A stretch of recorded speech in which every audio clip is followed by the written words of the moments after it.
Geronimo Rulli est officiellement olympien, ça a été annoncé hier par le club. Le gardien argentin s'est engagé pour les 3 prochaines saisons contre un transfert de 3 millions d'euros pour l'Ajax. C'est le moment de faire les présentations en revenant comme d'habitude sur son parcours en club et en sélection, en parlant de son style de jeu, de ses qualités et de ses lacunes, puis en se demandant plus généralement si c'est une bonne recrue pour l'OM ou si on doit être plus mesuré. Avant de commencer, donnez-moi votre ressenti sur son arrivée. Est-ce que ça vous plaît ou à l'inverse, est-ce que vous êtes beaucoup plus mitigé? Est-ce que vous avez du mal à comprendre le choix des dirigeants et est-ce que vous auriez préféré un autre gardien à sa place? J'attends vos avis en commentaire. On commence sans plus attendre avec un focus sur son parcours. Né le 20 mai 1992 à La Plata en Argentine, Geronimo Rulli est formé au sein de l'Estudiantes, club de sa ville natale avec qui il signe son premier contrat pro en 2011. Il est lancé dans le grand bain le 9 avril 2013 contre l'Arsenal Sarandi pour compenser la blessure d'Agustin Silva, une place de titulaire qu'il ne quittera plus jusqu'à son départ en Uruguay à l'été 2014, plus précisément au CD Maldonado, un club pour lequel il n'a pas joué le moindre match puisqu'il est prêté à la Real Sociedad dans la foulée. L'aventure espagnole ne commence pas de la meilleure des manières avec une fracture du métatarse qui va retarder ses débuts avec la Sociedad, mais il devient rapidement titulaire indiscutable par la suite. À la fin de son prêt de 2 ans, Maldonado le vend à Manchester City pour 4,5 millions d'euros, mais derrière les Citizens le prêtent à nouveau à la Real Sociedad avant de le vendre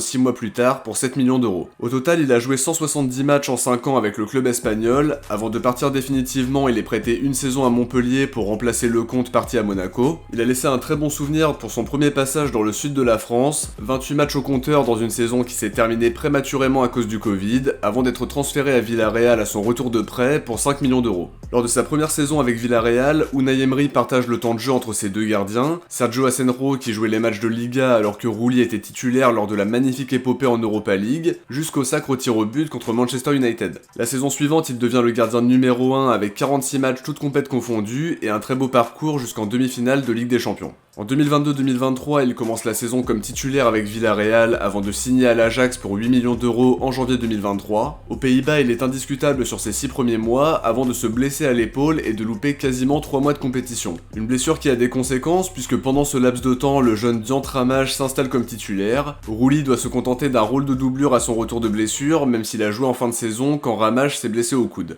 On arrive donc au moment de son transfert à Marseille, ça s'est rapidement bouclé après l'échec des dossiers Baliès et Jorgensen. Il signe pour un transfert estimé à 3 millions d'euros et un contrat de 3 ans. Il sera apparemment mis en concurrence avec Geoffrey Delangue qui arrive lui dans un rôle de numéro 1 bis. En sélection, Geronimo Rulli a d'abord été international olympique avec l'Argentine en participant aux Jeux de Rio en 2016 et à ceux de Paris qui viennent tout juste de se terminer. Avec l'Albiceleste, c'est Gerardo Martino qui lui a offert ses premières convocations en 2015, mais il a dû attendre le 8 septembre 2018 pour honorer sa première sélection face au Guatemala sous les ordres de Lionel Scaloni. Pour autant, il ne compte que 4 sélections puisqu'il était d'abord barré par Romero et maintenant par Martinez. Il a quand même remporté 2 titres majeurs avec la Coupe du Monde 2022 et la Copa América 2024, même s'il n'a pas joué la moindre minute lors des 2 tournois. On enchaîne avec un focus sur son profil et son style de jeu. C'est un gardien qui a des qualités certaines sur sa ligne, avec la capacité de faire des arrêts réflexes grâce à son agilité. Il a de l'envergure, il se déploie bien, il va vite au sol. Il est aussi capable de capter des ballons pas forcément évidents de prime abord. Un gardien qui peut aller chercher des frappes difficiles qui partent en lucarne, qui sont juste en dessous de la barre, et qui fait aussi des arrêts impactants grâce à ses jambes. En gros, il a vraiment de très bons réflexes. En revanche, ses sorties ne sont pas toujours impeccables, ça c'est moins bien, mais il est plutôt rassurant pour sa défense en ce qui concerne les centres et plutôt bon sur penalty également.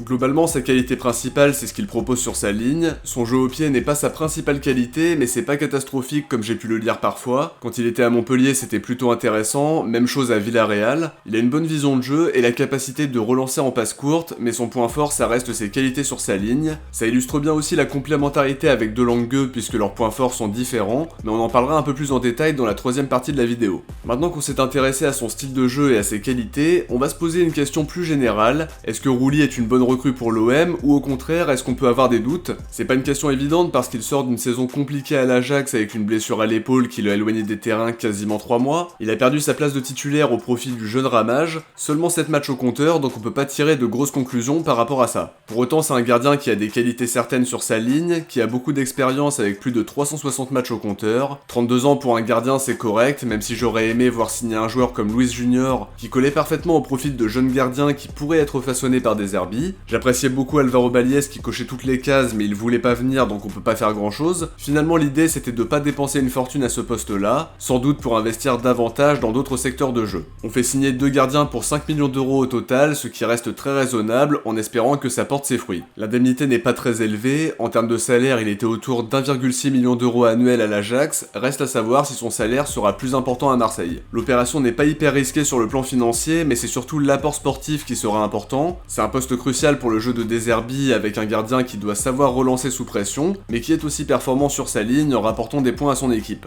Ce qui lui manque c'est peut-être la qualité de jeu long et les sorties qui laissent à désirer. Il sera mis en concurrence avec Geoffrey de Lange qui a un jeu au pied très complet, que ce soit dans le jeu court comme dans le jeu long, mais qui manque encore de régularité sur sa ligne, même s'il a de vraies qualités dans l'exercice. Maintenant De Zerbi pourrait faire un turnover entre les deux gardiens selon l'adversaire pour profiter au mieux des points forts de chacun. Rouli me semble partir devant dans la hiérarchie parce qu'il est plus expérimenté, il est champion du monde, il a remporté l'Europa League en étant très déterminant, il a réalisé de belles choses en Ligue des Champions avec Villarreal, mais l'idée c'est de pouvoir compter sur les deux gardiens. En plus il connaît déjà le championnat pour avoir joué une saison à Montpellier. Je me souviens d'un match au Vélodrome où il sort 2 grosses parades, il me semble qu'on avait fait match nul un partout si je dis pas de bêtises, corrigez-moi si je me trompe, donc il a déjà pu goûter à l'ambiance du stade en découvrant toute la pression, le soutien que ça apporte à nos joueurs et aussi la pression que ça peut mettre sur l'adversaire. Ça lui a donné un avant-goût mais il va maintenant le découvrir en tant que joueur avec l'exigence et la pression qui y règne, parce qu'on le sait, c'est pas facile de jouer ici. Après il a de l'expérience, du caractère, et clairement si on revoit le Rouli de Montpellier ou de Villarreal, je pense qu'on réalise un bon coup. Évidemment on a lu des noms comme Samba, Meslier, Balies ou Jorgensen qui m'auraient beaucoup plu, mais à mon sens Rouli c'est quand même plus que correct. Il doit se relancer après une saison de galère à l'Ajax, mais on connaît ses qualités, espérons juste que le meilleur ne soit pas derrière lui, mais ça me semble plutôt cohérent sur le papier. Je pense que c'est suffisant pour jouer le championnat et la Coupe de France. C'est loin d'être un mauvais gardien, mais comme toujours, c'est la vérité du terrain qui va parler. Sa longue blessure à l'épaule la saison dernière pouvait inquiéter, mais entre-temps il a joué plusieurs matchs en fin de saison, les Jeux Olympiques avec l'Argentine aussi sans avoir de problème particulier, donc c'est plutôt rassurant. Il s'est blessé que 3 fois depuis le début de sa carrière avec une fracture du pied en 2014-2015, une blessure au genou en 2017-2018, et plus récemment la fameuse blessure à l'épaule dont on vient de parler, mais c'est pas un joueur qui est habitué à l'infirmerie pour autant. Pour revenir au terrain, par rapport à Pau Lopez, je le trouve quand même meilleur sur sa ligne avec un jeu au pied correct sans être hyper éclatant, plus complet, plus expérimenté, mais maintenant c'est à lui de montrer que les dirigeants ne se sont pas trompés en le faisant signer. Cela dit, je peux comprendre que son arrivée ne soit pas accompagnée d'une hype énorme vu les noms qui sont sortis avant lui, tout en sachant que c'est un poste crucial dans le jeu de RDZ, mais je pense que Rouli peut clairement faire le job. On va aussi surveiller les performances de Geoffrey de Lange puisqu'il y aura apparemment une vraie concurrence entre les deux. À 26 ans, il peut être formaté par De Zerbi et prétendre à un meilleur statut s'il gagne en régularité, mais seul l'avenir nous le dira. En revanche, si les deux gardiens ne donnaient pas pleinement satisfaction, il faudrait faire une priorité de ce poste de gardien sur le mercato d'été 2025. Je pense qu'à l'instant T, la priorité c'était de se renforcer offensivement, et finalement les petites sommes déboursées pour faire les deux gardiens vont permettre d'avoir plus de marge de manœuvre pour les postes qu'il faut renforcer d'ici la fin du mercato. Hâte de voir ce que la suite du mercato nous réserve parce que l'effectif est encore incomplet alors que le championnat reprend samedi, et à l'heure actuelle il nous manque un ailier gauche et un attaquant de pointe titulaire, c'est vraiment pas négligeable. Ça devrait logiquement bouger dans les prochains jours puisque la fermeture du marché approche à grands pas. On va suivre ça avec grande attention sur la chaîne comme d'habitude. De mon côté, j'arrive à la fin de la présentation, j'espère qu'elle vous a plu. Si vous avez aimé, n'oubliez pas de laisser un like avant de partir, ça soutient énormément la chaîne et ça permet à la vidéo d'être mieux mise en avant. N'hésitez pas à vous abonner en activant la cloche pour ne rien louper de la suite du mercato et de la saison qui va démarrer. Si vous avez regardé la vidéo jusqu'au bout, écrivez Rouli en commentaire. De mon côté, je vous dis à très vite pour une prochaine vidéo. D'ici là, n'hésitez pas à visionner le bilan de la prépa qui est sorti dimanche soir, et également la présentation de Geoffrey de Lange. Les liens seront en commentaire épinglé et sur l'écran de fin de vidéo dans une poignée de secondes. Ciao, portez-vous bien, et surtout allez l'OM.